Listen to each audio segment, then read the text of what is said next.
Hello students. तो start करते हैं हम लोग। आज जो है हम लोग स्टार्ट करेंगे एडवांस्ड काइनेटिक्स। ठीक है बेटा। आई होप की सारे जो वीडियोस हैं अब तक के जो लास्ट टाइम पे मैंने बताया था वो सारा कुछ सब देख लिया होगा, क्योंकि जो अब तक मैंने कराया है वो ही आईआईटी मेंस की लिए अगर बात करें तो मेंस में उतना ही आएगा। मतलब हमारा चैप्टर जो है वो मेंस के अकॉर्डिंग तो खत्म हो चुका है। जो भी एग्जाम्स होते हैं, आईआईटी मेंस हो गया, एनडीए हो गया, बाकी जो भी कोई कॉम्पिटिटिव एग्जाम्स होंगे उन सबके लिए तो ये चैप्टर पूरा खत्म हो चुका है। लेकिन सिर्फ प्योरली अगर बात करें एडवांस्ड के लिए, आईआईटी जेई एडवांस्ड के लिए, तो एक और टॉपिक हमें पढ़ना पड़ता है, दैट इज एडवांस्ड काइनेटिक्स, है ना। एडवांस्ड काइनेटिक्स में हम लोग क्या करते हैं, तीन अलग अलग तरह की रिएक्शंस और पढ़ते हैं। तीन और अलग अलग तरह की रिएक्शंस पढ़ते हैं, जिनमें हम आज जो पढ़ेंगे वो पहली रिएक्शन पढ़ेंगे। तीन अलग अलग तरह की रिएक्शंस इस चैप्टर में हमें और पढ़नी है। उनमें से पहली रिएक्शन जो होगी वो आज इस लेक्चर में तुम्हें पढ़ाई जाएगी। ठीक है। तो जो पहली रिएक्शन है वो है बेटा पैरेलल रिएक्शंस। जो पहली रिएक्शन है वो है बेटा पैरेलल रिएक्शंस। अब पैरेलल रिएक्शंस क्या होती है बेटा, एक सिंपल सी बात है। जैसे मान लिया एक रिएक्टेंट है ए, तो एक ए से जब ए पहले मान लिया मैंने 10 मोल ले लिया, ठीक है, तो हुआ क्या, ए जो है वो बी में कन्वर्ट हो गया। मतलब ए के जो कुछ मोल थे वो किस में कन्वर्ट हो गए बेटा, बी में कन्वर्ट हो गए। लेकिन उसके साथ साथ ए सिर्फ बी में ही कन्वर्ट नहीं हुआ, ए ने क्या भी बना लिया, सी भी बना लिया। इसका मतलब जो ए था उस ए से पहले तो बना बेटा क्या, बी। ए से सबसे पहले तो बना क्या, बी बना। और मतलब ये भी रिएक्शन चलती जा रही है और ये भी रिएक्शन चलती जा रही है। मतलब ए से बी भी बनता जा रहा है, मतलब कुछ पार्ट ए का तो बी बना रहा है और कुछ पार्ट ए का क्या बना रहा है बेटा, सी बना रहा है। तो ये एक ऐसी रिएक्शंस को क्या बोलते हैं हम लोग, पैरेलल रिएक्शंस बोलते हैं। जैसे तुम्हें एक एग्जांपल दूं मैं, जैसे मान लिया कार्बन है, कार्बन को तुमने जलाया, कार्बन को तुमने जलाया in the presence of oxygen. तो अगर कार्बन को तुम जलाओगे तो हो रहा है, हो क्या रहा है कि कुछ पार्ट ऑफ कार्बन, कुछ कार्बन का कुछ भाग तो कार्बन मोनोऑक्साइड बना रहा है। कार्बन का कुछ भाग तो क्या बना रहा है, कार्बन मोनोऑक्साइड बना रहा है। और कार्बन का कुछ पार्ट CO2 बना रहा है। मतलब कार्बन से कार्बन मोनोऑक्साइड भी बन रही है, मतलब कार्बन और O2 मिलके CO भी बना रहे हैं, और कार्बन और O2 मिलके CO2 भी बना रहे हैं। ठीक है। तो इन्हीं रिएक्शंस को हम लोग क्या बोलते हैं बेटा, पैरेलल रिएक्शंस बोलते हैं। कि ए से बी भी बन रहा है और ए से सी भी बन रहा है। मतलब कुछ पार्ट ए का बी बना रहा है, कुछ पार्ट ए का सी बना रहा है। ऐसी रिएक्शंस को क्या कहते हैं हम लोग बेटा, पैरेलल रिएक्शंस बोलते हैं। पहले तो ये क्लियर हो जाना चाहिए सबको कि बेटा कि एक्चुअल में ये रिएक्शंस होती क्या है। ये बात, पहली बात तो ये सबको समझ में आना चाहिए। तो सिंपल सा है कि भाई एक रिएक्टेंट से अलग अलग तरह के प्रोडक्ट्स बन रहे हैं, अलग अलग रिएक्शंस में, अलग अलग रिएक्शंस में। मतलब ए से बी भी बन रहा है एक रिएक्शन में, यानी कि ए से बी और सी दोनों एक ही रिएक्शन बन गए, फिर तो एक ही रिएक्शन हो जाएगी, फिर पहले रिएक्शन की बात ही नहीं करेंगे। हुआ क्या है, ए से बी एक अलग रिएक्शन हो रही है और ए से सी एक और रिएक्शन हो रही है। एक ही कंटेनर में ए जो है वो बी भी बना के दे रहा है हमें, और कुछ पार्ट ए का हमें क्या बना के दे रहा है, सी भी बना के दे रहा है। ठीक है। ये दो अलग अलग रिएक्शंस हैं। कोई हमसे पूछेगा यार ए से अगर मैं रिएक्शन लिख दूं, ए से बन रहा है बी प्लस सी, तो यहां भी तो यही हो रहा है कि ए से बी भी बन रहा है और सी भी बन रहा है। अंतर क्या है, अंतर ये है बेटा कि वहां एक ही रिएक्शन हो रही थी कि ए जो है वो बी भी दे रहा है और सी भी दे रहा है। यहाँ अलग अलग रिएक्शन में, एक रिएक्शन में बी बन रहा है और अगली रिएक्शन में सी बन रहा है। तो समझ में आना चाहिए पहले रिएक्शंस क्या होती हैं। अब इन्हीं रिएक्शंस को हम लोग डील करेंगे। ठीक है। हम जो हमारे जो सिलेबस में हम जो पढ़ते हैं वो सिर्फ और सिर्फ फर्स्ट ऑर्डर रिएक्शंस पढ़ेंगे। कौन सी ऑर्डर रिएक्शंस, फर्स्ट ऑर्डर। ठीक है। हमारे जो एडवांस में जितना भी वो हम क्या करेंगे, हम एडवांस से भी ऊपर का वर्जन पढ़ लेंगे। एडवांस से ज्यादा के भी, एडवांस में जितने क्वेश्चंस आते हैं, जैसे आते हैं, उससे भी अच्छे सवाल हम लोग आज करेंगे। आज के लेक्चर्स में हम लोग करेंगे, ध्यान रखना। ठीक है। तो एक बेसिकली सिंपल सी बात है कि ए से बी बन रहा है और ए से सी भी बन रहा है। एक रिएक्शन हो रही है, दो अलग अलग रिएक्शंस हो रही है, और दोनों रिएक्शंस किस काइनेटिक्स को फॉलो कर रही हैं, फर्स्ट ऑर्डर काइनेटिक्स को फॉलो कर रही हैं। क्योंकि जब भी क्वेश्चन गिवन होगा, हमेशा अगर कभी भी पैरेलल रिएक्शन का क्वेश्चन आया तो किसका आएगा, वो फर्स्ट ऑर्डर का ही आएगा। किसका आएगा, फर्स्ट ऑर्डर का ही आएगा। ठीक है। ओके। तो दोनों रिएक्शंस का ऑर्डर फर्स्ट है। ऐसी रिएक्शंस को क्या कहते हैं बेटा, हम लोग पैरेलल रिएक्शंस कहते हैं। अब हमारा क्वेश्चन क्या हो, अब क्वेश्चंस किस तरह के बना करेंगे इसमें, वही सिंपल। अब तुमने जब फर्स्ट ऑर्डर रिएक्शंस पढ़ी थी, तुमने क्या पढ़ा था, रिएक्टेंट टी टाइम के बाद कितना बचेगा, प्रोडक्ट टी टाइम के बाद कितना बनेगा। यही यहां भी वही करना है कि भाई ए जो है स्टार्टिंग में दे रखा होगा, मान लिया स्टार्टिंग में इसके 10 मोलर है, तो टी टाइम के बाद मतलब 50 सेकंड के बाद ए की कंसंट्रेशन क्या होगी, 50 सेकंड के बाद बी की कंसंट्रेशन क्या होगी, 50 सेकंड के बाद सी की कंसंट्रेशन क्या होगी। यही सब चीजें हमें क्या करनी पड़ेंगी बेटा, कैलकुलेट करनी पड़ेंगी। तो जो सवाल आएंगे उनमें यही करना होगा कि एक टी टाइम पर ए कितना होगा, बी कितना होगा और सी कितना होगा। तो हम लोगों को क्या करना पड़ेगा, इसके लिए हमें कुछ फॉर्मुलेस ड्राइव करने पड़ेंगे।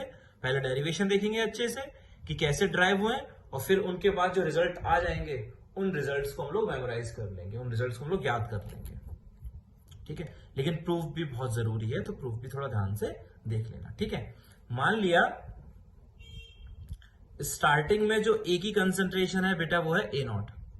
स्टार्टिंग में टी इज इक्वल टू 0 पर ए की कंसंट्रेशन क्या मान लिया मैंने, ए नॉट मान लिया। ठीक है, और टी टाइम पर स्टार्टिंग में ए था, ना बी था ना सी था, स्टार्टिंग में सिर्फ ए है और उसकी कंसंट्रेशन है ए नॉट। टी टाइम पर अगर बात करें तो टी टाइम पर ए की जो कंसंट्रेशन होगी, ऑब्वियसली बेटा जब ए रिएक्ट करेगा तो ए की कंसंट्रेशन टाइम के साथ क्या होगी, घटेगी। तो टी टाइम पर ए की कंसंट्रेशन होगी बेटा ए नॉट माइनस एक्स।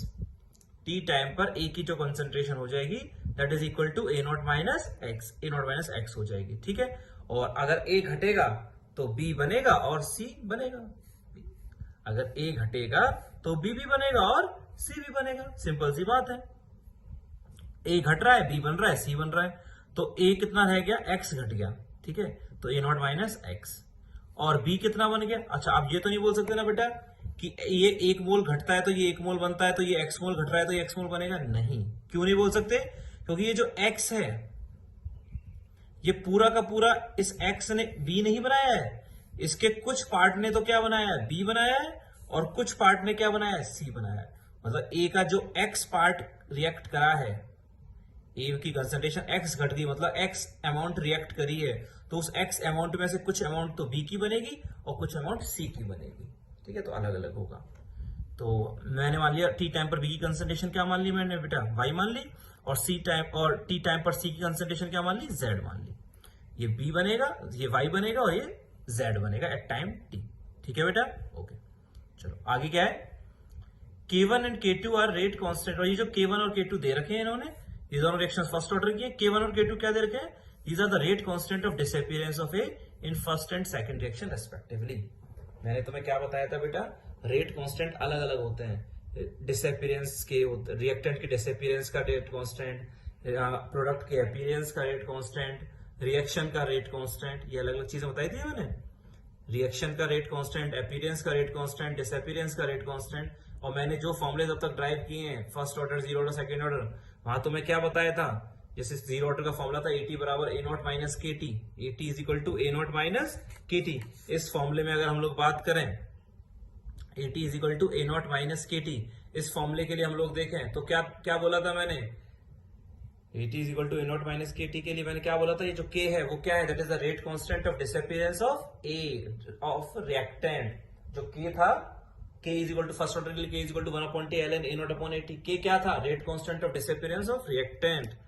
ठीक है, तो यहां भी जो मैंने K1 और K2 गिवन है वो रेट कांस्टेंट ही गिवन है ए के डिसअपीयरेंस के इन first and second order in second reaction respectively. ठीक, बात क्लियर है।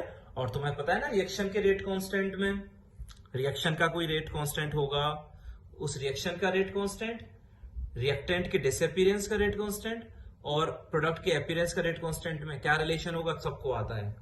Rate constant of reaction is equal to rate constant of disappearance और अपीयरेंस अपॉन स्टोइचियोमेट्रिक कोएफिशिएंट, ये सब तुम्हें पता ही है। ठीक है, आगे बढ़ते हैं। अब हमारा जो डेरिवेशन है वो ए की कंसंट्रेशन निकालनी है टी टाइम पर, बी की कंसंट्रेशन निकालनी है टी टाइम पर, और सी की कंसंट्रेशन निकालनी है टी टाइम पर। ठीक है बेटा, तो हम लोग पहले लिखते हैं बेटा rate of disappearance of A. Rate of disappearance of A क्या होगा बेटा, obviously minus D A by D T. A के घटने का रेट मतलब minus D A by D T, जो किसके इक्वल होगा, हाँ जी, रेट किसके इक्वल होता है, के into concentration of reactant power में ऑर्डर। तो क्या होगा, अब बेटा ये बताओ ए किस किस रिएक्शन में घट रहा होगा, पहली रिएक्शन में भी घट रहा होगा और दूसरी में भी घट रहा होगा। तो जो ए के घटने का रेट होगा वो क्या होगा, पहली रिएक्शन के लिए अगर बात करें तो पहली रिएक्शन में अगर ए के घटने का रेट लिखें तो क्या लिखोगे, K1 into concentration of A power में ऑर्डर, ऑर्डर क्या लिखेंगे 1, तो K1 into concentration of A power में 1। ठीक है, प्लस ये तो इस रिएक्शन में एक ही घटने का रेट हो गया, और इस रिएक्शन में एक भी तो इसमें भी तो घट रहा है, तो इसमें क्या घटेगा, इस रिएक्शन में घटने का रेट क्या होगा, K2 into concentration of A power में 1, तो वही लिख दिया। दोनों को क्या कर दिया बेटा, ऐड कर दिया। दोनों को ऐड क्यों किया, क्योंकि ए यहां भी घट रहा है, ए यहां भी घट रहा है, तो यहां पे घटने का रेट, एक है यहां का घटने का रेट और एक है यहां का घटने का रेट, तो टोटल ए के घटने का रेट यहां से आ जाएगा। और ये K1 और K2 क्या होंगे फिर बेटा, अगर ए के घटने का रेट लिख रहे हो तुम, तो जो K1 और K2 यहां पर होंगे वो क्या होंगे, तो यहां पर ये जो K1 और K2 होंगे वो क्या होंगे, these are the rate constant of disappearance of A, ये ए के घटने के रेट कांस्टेंट होंगे। बात क्लियर है, समझ में आ गया, ठीक है। तो माइनस डी बाई डी हो गया, यहां क्या कर देंगे बेटा, कॉन्सेंट्रेशन ऑफ ए कॉमन आ जाएगा, कॉन्सेंट्रेशन ऑफ ए अगर कॉमन आ गया तो क्या होगा, कॉन्सेंट्रेशन ऑफ ए अगर कॉमन है तो minus D by D equal to क्या हो जाएगा, K1 plus K2 into A, concentration of A को इधर ले जाएंगे, dt को इधर ले जाएंगे। तो ओवरऑल बेटा बस बना क्या, अभी तक जो सवाल किए थे फर्स्ट ऑर्डर में वो क्या आया था डेरिवेशन में, minus D by D equal to k into A, क्या आया था, minus D by D equal to k into concentration of A, लेकिन यहाँ के किसके इक्वल आ गया, K1 प्लस K2 के इक्वल आ गया। तो बेटा फॉर्मूला ऑब्वियसली क्या बनेगा, ET बराबर ए नॉट, फॉर्मूला क्या था फर्स्ट ऑर्डर के लिए बेटा, यहां पर जो के नेट है वो के नेट हो गया K1 प्लस K2, के नेट फॉर डिसअपीयरेंस ऑफ ए के घटने के लिए, ठीक है। हाँ बेटा, फर्स्ट ऑर्डर के लिए एटी का फॉर्मूला क्या था, फर्स्ट ऑर्डर के लिए A T is equal to A naught into E की पावर माइनस के टी, याद कर रखा है हमने ये फॉर्मूला, फर्स्ट ऑर्डर के लिए एटी बराबर ए नॉट इंटू ई की पावर माइनस के टी, तो हम भी हमने वही फॉर्मूला लगाया, एटी बराबर ए नॉट इंटू ई की पावर माइनस के टी, यहाँ के किसके इक्वल है, K1 प्लस K2 के इक्वल है, तो यहाँ एटी हो जाएगा ए नॉट इंटू ई की power minus K1 plus K2 into T. यहाँ पर K1 और K2 क्या है, ये यहाँ पर K1 और K2 है disappearance of A, rate constant of disappearance of A, ध्यान रखोगे क्योंकि यहाँ पर ए के घटने का रेट लिखा रहे हो, निकाल रहे हो, तो ए के घटने के रेट कांस्टेंट ही आएंगे। तो फॉर्मूला कोई नया फॉर्मूला नहीं है कि तुम कंफ्यूज हो जाओ कि ये कोई नया फॉर्मूला आ गया है, वही फॉर्मूला एटी बराबर ए naught into equal minus k T, लेकिन बस के क्या है यहाँ पर, के है यहाँ पर ओवरऑल रेट कांस्टेंट, जो किसके इक्वल हो जाएगा, K1 प्लस K2 के इक्वल हो जाएगा, ठीक है। आगे बढ़े, तो ए की कंसेंट्रेशन तो आ गई, अब हम लोग निकालेंगे बी और सी की कंसेंट्रेशन। तो मैं एक टर्म लिख रहा हूं, concentration of B upon concentration of C, B की कंसेंट्रेशन अपॉन सी की कंसेंट्रेशन, बी की कंसेंट्रेशन और सी की कंसेंट्रेशन, मैंने यहां क्या लिखी है, बी की कंसेंट्रेशन लिखी है वाई और सी की कंसेंट्रेशन कितनी लिखी है जेड, तो बी अपॉन सी कितना हो जाएगा, वाई अपॉन जेड हो जाएगा। तो बी की कंसेंट्रेशन अपॉन सी की कंसेंट्रेशन, बी की कितनी है वाई, सी की कितनी है जेड, तो concentration of B upon concentration of C that is Y upon Z, तो वाई अपॉन जेड किसके इक्वल आ जाएगा, वाई, तो वाई अपॉन जेड लिख दिया क्योंकि बी की कंसेंट्रेशन वाई है, सी की कंसेंट्रेशन जेड है। अच्छा ये बताओ, बी जो बनेगा, अब मैंने बी जो बनेगा उसकी कंसेंट्रेशन है वाई, बी और सी जो बनेगा उसकी कंसेंट्रेशन जेड, तो मैंने दोनों तरफ ऊपर नीचे क्या कर दिया न्यूमरेटर डिनोमिनेटर में, क्योंकि बेटा मेरे को पता है वाई और जेड दोनों किसके फंक्शन होंगे, टाइम के, जैसे जैसे टाइम आगे बढ़ता जाएगा बी बढ़ता जाएगा सी बढ़ता जाएगा, ठीक है। तो मैंने ऊपर नीचे क्या कर दिया, दोनों वाई और जेड को डिफरेंशिएट कर दिया विद रिस्पेक्ट टू टाइम, मैंने ऊपर नीचे डिफरेंशिएट कर दिया with respect to time, d Y D t upon d Z Y D t, Y upon Z के इक्वल था, तो ये किसके इक्वल हो जाएगा, मैंने ऊपर नीचे डिफरेंशिएट कर दिया टी के रिस्पेक्ट में, बात तो एक ही पड़ेगी, तो d Y D t, d Y D T का मतलब क्या है, समझे होंगे तुम शायद, डी वाई डी टी मतलब बी के बनने का रेट, भाई डी वाई डी टी क्या होगा, बी के बनने का रेट, और D Z Y D T क्या होगा, D Z Y D T मतलब change in concentration of C with respect to time, तो यानी क्या है ये रेट ऑफ ये क्या है d Y D t, d Y D T का मतलब है बी के बनने का रेट, क्योंकि फाई कितना बढ़ता जा रहा है टाइम के साथ, that is rate of B, rate of appearance of B, और D Z Y D T का मतलब क्या है कि भाई सी की कंसेंट्रेशन कितनी चेंज होती जा रही है विद रिस्पेक्ट टू टाइम, तो ये क्या हो जाएगा, that is the rate of appearance of C, तो ये बी के बनने का रेट है, ये सी के बनने का रेट है, बी की कंसेंट्रेशन में चेंज अपॉन टाइम यानी rate of appearance of B, ये क्या है सी की कंसेंट्रेशन में चेंज अपॉन टाइम, मतलब ये क्या है रेट ऑफ अपीयरेंस ऑफ सी। अब ये बताओ बेटा, बी के बनने का रेट, अब तुम्हें पता है ना कोई भी रेट हो, चाहे वो डिसअपीयरेंस का रेट हो, चाहे वो अपीयरेंस का रेट हो, चाहे वो रिएक्शन का रेट हो, रेट किस पे डिपेंड करता है, प्रोडक्ट पे या रिएक्टेंट पे, रेट लॉ क्या कहता है, rate depends, rate is rate law क्या कहता है कि भाई रेट क्या होता है? हाँ जी, रेट लॉ क्या कहता है हमसे कि जो रेट होता है, rate is directly proportional to the concentration of reactant. तो चाहे बी के बनने का रेट हो, चाहे सी के बनने का रेट हो, चाहे ए के घटने का रेट हो, चाहे रिएक्शंस का रेट हो, वो किस पे डिपेंड करेंगी? उनका सारा रेट किस पे डिपेंड करेगा? कॉन्सेंट्रेशन ऑफ ए पर डिपेंड करेगा, क्योंकि वही रिएक्टेंट है। तो मैं वही लिख रहा हूं बेटा, d by D t is equal to क्या लिखोगे? D by D t is equal to क्या लिखोगे? डी बाई डी टी मतलब बी के बनने का रेट। तो बी के बनने का रेट क्या होगा? K1 into concentration of A, power में क्या ऑर्डर, तो K1 इंटू ए। क्या लिख दोगे? K1 into A, rate constant into concentration of reactant, power में कोफिशिएंट, कोफिशिएंट मतलब ऑर्डर 1 है। लेकिन बेटा K1 क्या होगा? ये K1 जो होगा वो ए के घटने का रेट कांस्टेंट होगा या बी के बनने का रेट कांस्टेंट होगा? ध्यान रखना, ये जो K1 यहां लिखा है मैंने, ये K1 क्या होगा यहां पर? ये K1 होगा बेटा rate constant of appearance of B. यहां पर जो K1 होगा वो क्या होगा बेटा? यहां पर जो K1 गिवन है, ये K1 क्या है? ये K1 है rate constant of appearance of B. क्यों rate constant of appearance of B क्यों है? क्योंकि ये जो K1 है, ये जो K1 है क्या हुआ है? ये जो रिएक्शन ये लिखा है हमने, वो बी के बनने का रेट लिखा है। अगर बी के बनने का रेट लिखोगे तो रेट कांस्टेंट भी बी के बनने का ही आएगा। तो बेटा यहाँ पर K1 ही क्यों लिख दिया, जबकि मैंने तो यहाँ बोला था ये तो घटने का है? वो इसलिए लिख दिया क्योंकि कोफिशिएंट क्या है तीनों के, हमारे सवाल में जो दे रखे कोफिशिएंट तीनों के क्या दे रखे? 1 1 दे रखे। चाहे तो घटने का रेट लिख लो कांस्टेंट लिख लो, चाहे बनने का रेट कांस्टेंट लिख लो, चाहे रिएक्शन का रेट कांस्टेंट लिख लो, आंसर तो क्या आएगा बेटा? सेम ही आएगा। आंसर तो क्या आएगा? सेम ही आ रहा होगा। ठीक है, कोई दिक्कत तो नहीं है? तो यहां पर जो K1 आया है that is rate constant of appearance of B। For this example it is equal to rate constant of disappearance of A। ठीक है, वो तो इस एग्जांपल में अगर यहीं पर यहाँ 2 लगा होता तो अलग हो जाता। मैंने यहाँ कोफिशिएंट तीनों के 1 दिए हैं। ठीक है, तो K1 इंटू है। ये dz बाई dt का मतलब क्या है बेटा? ये जो dz बाई dt है, इस dz बाई dt का मतलब क्या है? dz बाई dt मतलब change in concentration of C with respect to time. मतलब C की कंसंट्रेशन में कितना चेंज हुआ विद रेस्पेक्ट टू टाइम। इसका मतलब क्या है? C के बनने का रेट, C के बनने का रेट। और ऑब्वियसली बेटा C के बनने का रेट भी किस पे डिपेंड करेगा? C के बनने का रेट भी डिपेंड करेगा किसी कंसंट्रेशन पर, A पर, क्योंकि बेटा वो तो रिएक्टेंट पर ही डिपेंड करता है। तो C के बनने का रेट हो जाएगा क्या? Rate constant that is K2 into concentration of A, power में ऑर्डर कितना है? 1। तो क्या लिख दूंगा मैंने? क्या लिख दूंगा मैं लिख दूंगा K2 into concentration of A। लेकिन ध्यान देने वाली बात क्या है यहां पर? ये जो K2 है, क्या वो rate constant of disappearance of A है या rate constant of appearance of C है? कंफ्यूज नहीं होना है, बहुत सिंपल सा कॉन्सेप्ट है।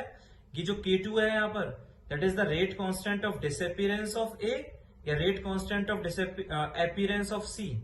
हियर K2 इज क्या है? यहां पर K2, यहाँ K2 है क्योंकि तुम यहाँ क्या लिख रहे हो? C के बनने का रेट लिख रहे हो। यहाँ तुम लिख रहे हो C के बनने का रेट। ऑब्वियसली वो A की कंसंट्रेशन डिपेंड करेगा, लेकिन रेट कांस्टेंट किसका आएगा? C के बनने का रेट कांस्टेंट ही आएगा। तो ये जो K2 है that is the rate constant of appearance of C। ये जो K1 है that is the rate constant of appearance of B। Concentration of A से कंसंट्रेशन ऑफ A कैंसिल हो जाएगा, ये दोनों कैंसिल हो जाएंगे बेटा। तो ये concentration of B upon concentration of C क्या आ जाएगा बेटा? तो फिर concentration of B upon concentration of C किसके इक्वल आ जाएगा? K1 अपॉन K2 के इक्वल आ जाएगा। ठीक है, और ये बहुत इंपॉर्टेंट फॉर्मूला है। ये जो फॉर्मूला ड्राइव हुआ है वो बहुत इंपॉर्टेंट है। K1 अपॉन K2 मतलब B और C, कंसंट्रेशन ऑफ B और कंसंट्रेशन ऑफ C, मतलब किसी भी टाइम पर अगर B और C की कंसंट्रेशन का रेशियो निकालना है तो वो कांस्टेंट होता है। कोई भी रिएक्शन दे रखी हो और उसमें प्रोडक्ट की कंसंट्रेशन का रेशियो निकालना है, वो क्या होगा बेटा? वो कांस्टेंट होगा। किसके इक्वल होगा? K1 अपॉन K2 के इक्वल होगा। किसके इक्वल होगा बेटा? वो K1 अपॉन K2 के इक्वल होगा। और ये K1 और K2 क्या है यहाँ पर इस वाले जो एग्जाम्पल, इस वाले जो डेरिवेशन में जो K1 और K2 निकले हैं, ये K1 और K2 क्या है? These are the rate constant of appearance of B and C। ध्यान रखना, इस फॉर्मूले में B और C की कंसंट्रेशन का जो रेशियो आएगा, तो ध्यान रखना concentration of product the ratio of concentration of product is equal to the ratio of rate constant of appearance of those products.